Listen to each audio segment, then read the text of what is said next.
Nah, jadi carilah calon pasangan itu yang sesuai dengan kriteria kita. Ini ajaran dari Rasulullah SAW. Jadi kalau cari pasangan yang putih tinggi, ya cari seperti itu. Tujuannya apa? Agar pernikahannya itu memang layak untuk dipertahankan. Nah, berapa lama durasi ta'aruf itu? Segera. Kalau sudah cocok, ta'arufnya sudah selesai, langsung dikhitbah. Setelah khitbah, langsung nikah. Kalau bisa, ya jangan terlalu lama. Misalkan setelah ta'aruf, minta waktu untuk persiapan nikah 1 bulan, oke. 3 bulan, oke. Sambil nabung, sambil ikhtiar. Itu tidak apa-apa.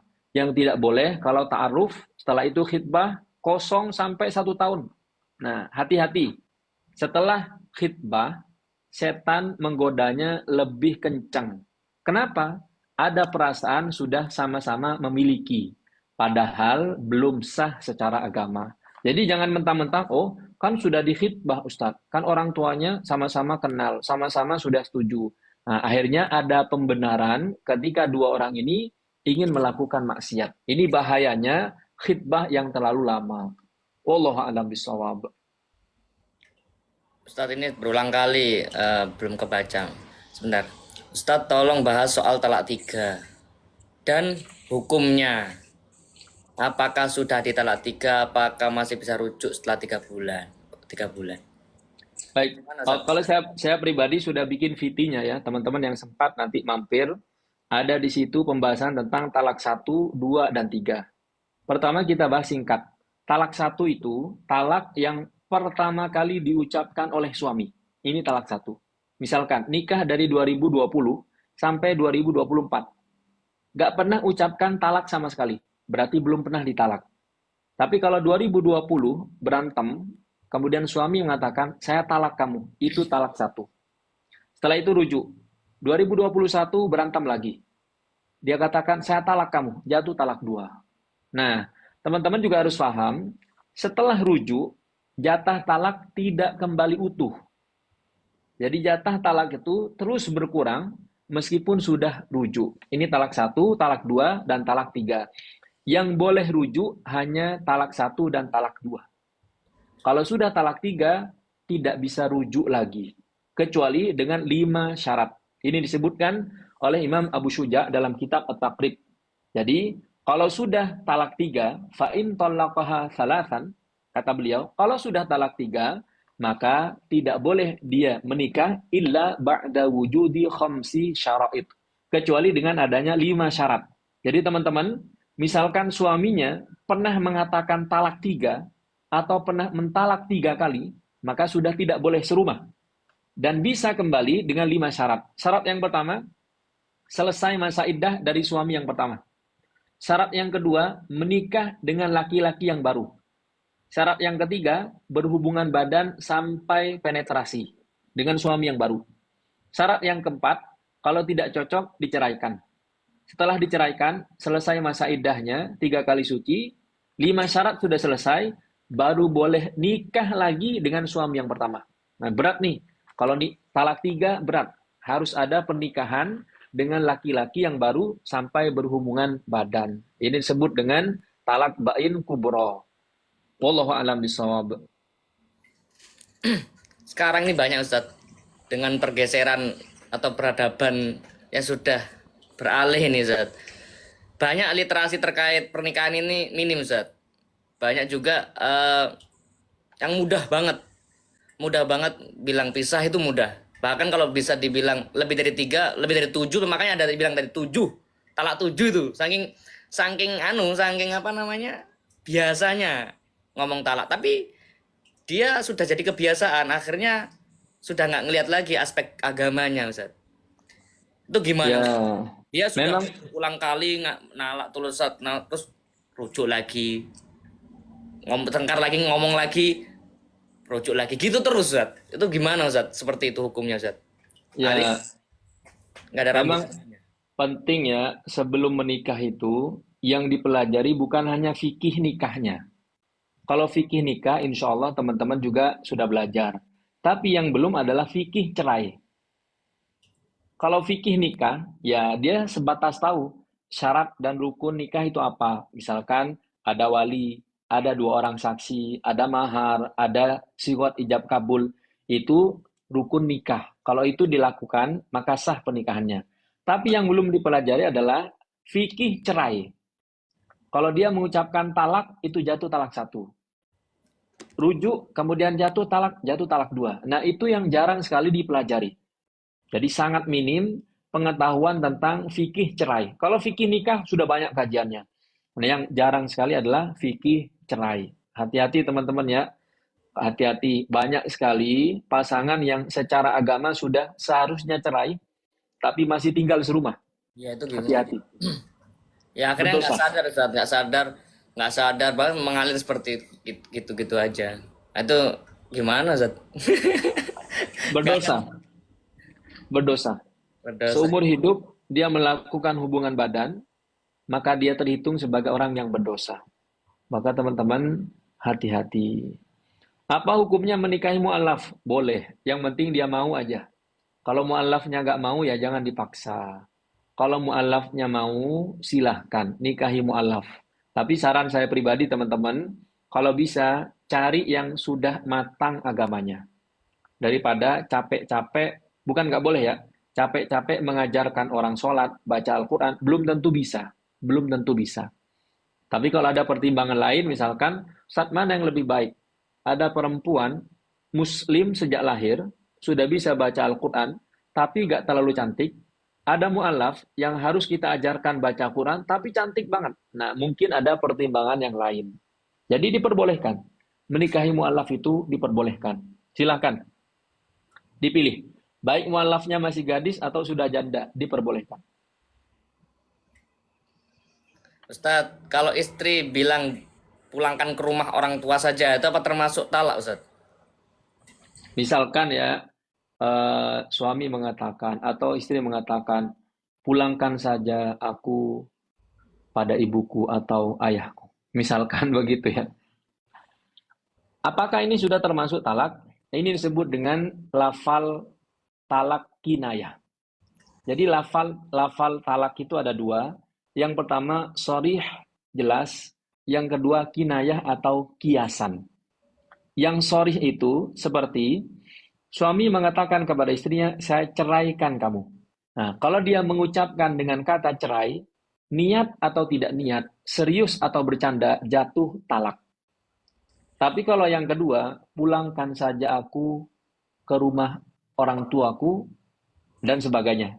Ini yang disebut dengan lafal cerai kiasan. Kalau suami niat menceraikan dalam hati, maka jatuh talaknya. Tapi kalau tidak niat menceraikan, maka tidak jatuh talaknya. Jadi yang dihitung adalah niat suaminya. Wallahu ta'ala alam bisawab. Jadi seperti itu ya guys ya. Jangan mudah-mudah mengatakan cerai atau itu bercanda atau seperti apa. Karena itu juga bisa jadi kiasan, itu kinayah namanya. Enggak Kinayah. kinayah. Jadi enggak secara langsung tapi itu sudah termasuk, guys. Gimana hukum minjem duit ke mertua enggak dikembalikan? Hubungan jadi jelek ya, namanya utang harus dikembalikan guys. Ya opo, utang siapa aja tetap harus dikembalikan lah.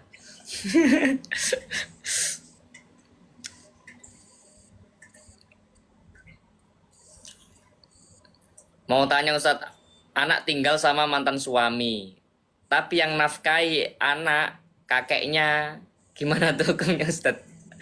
Ayahnya nggak bisa nafkahi atau gimana itu nafkahi anak kakeknya itu? Kesepakatan atau gimana Ustadz? Kalau ya memang kalau ayahnya misalkan sakit atau baru kena PHK, maka memang yang menafkahi adalah kakeknya, keluarga dari bapaknya. Jadi tidak apa-apa, yang penting masih ada yang bertanggung jawab terhadap nafkah anak itu. Misalkan ayahnya baru kena PHK, atau baru bangkrut usaha, atau kena tipu orang, nah, maka yang menafkahi adalah kakeknya. Tidak apa-apa, silakan. Kesepakatan guys, jadi guys kesepakatan sementing kewajibannya tetap jalan Ustadz ya.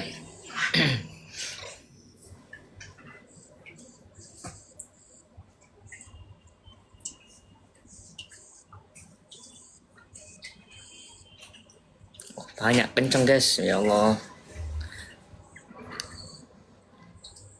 Mantan Muslim.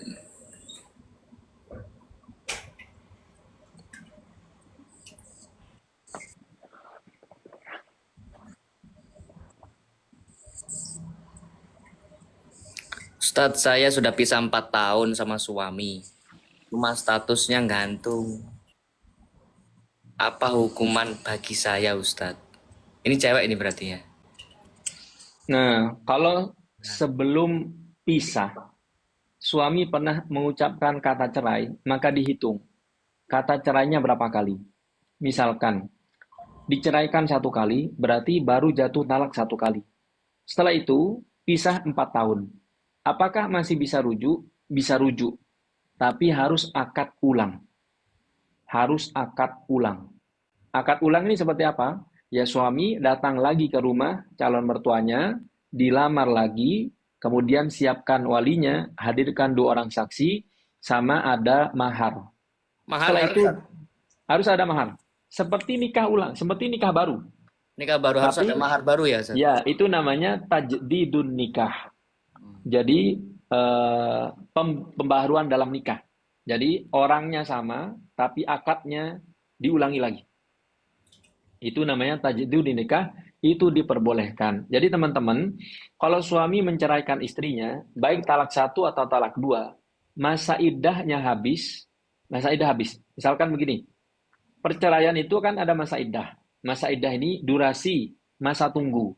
Apakah suami akan merujuk atau suami akan melepaskan? Masa iddah perempuan itu kan ada 5 ya.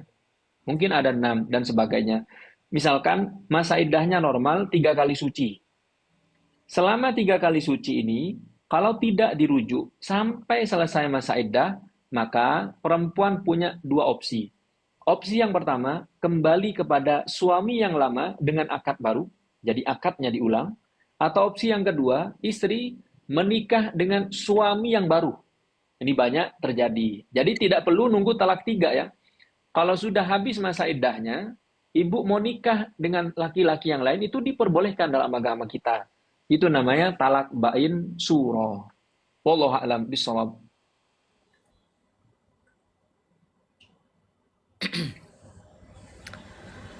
Ustadz, bagaimana hukumnya kalau istri menolak nafkah batin? Alasannya karena capek. Hukumnya gimana? Dosa, dosa besar. Dosa besar.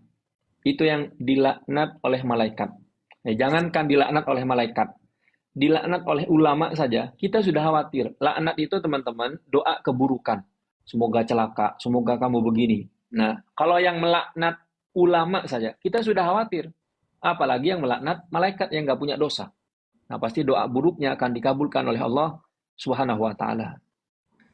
Tapi eh, posisinya istri yang kerja, Ustaz. Misalkan istri yang cari nafkah, suami yang di rumah. Terus istri ini diajak terus capek, alasan capek itu gimana, Ustaz?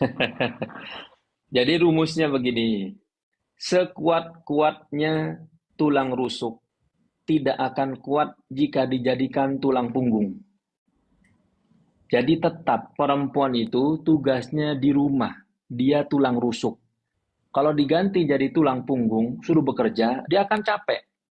Nah, kalau misalkan ibu-ibu punya nasib yang seperti ini, jangan mau. Perempuan itu memang tugasnya di rumah. Ngurus anak, pendidikan anak, itu tugasnya perempuan. Adapun laki-laki tugasnya memang mencari nafkah. Tapi gimana Ustadz kalau suaminya nggak mau kerja? Nah, inilah pertanyaannya. Kenapa mau nikah sama laki-laki yang seperti ini? Ya dulu Ustadz kami saling mencintai. Ya makanlah cinta itu. Cinta itu nggak bisa buat perut kenyang. Nggak bisa juga bayar SPP anak. Nggak bisa bikin kuota. Nah, nggak bisa. Jadi harus ada pertimbangannya. Wallahu a'lam bishawab.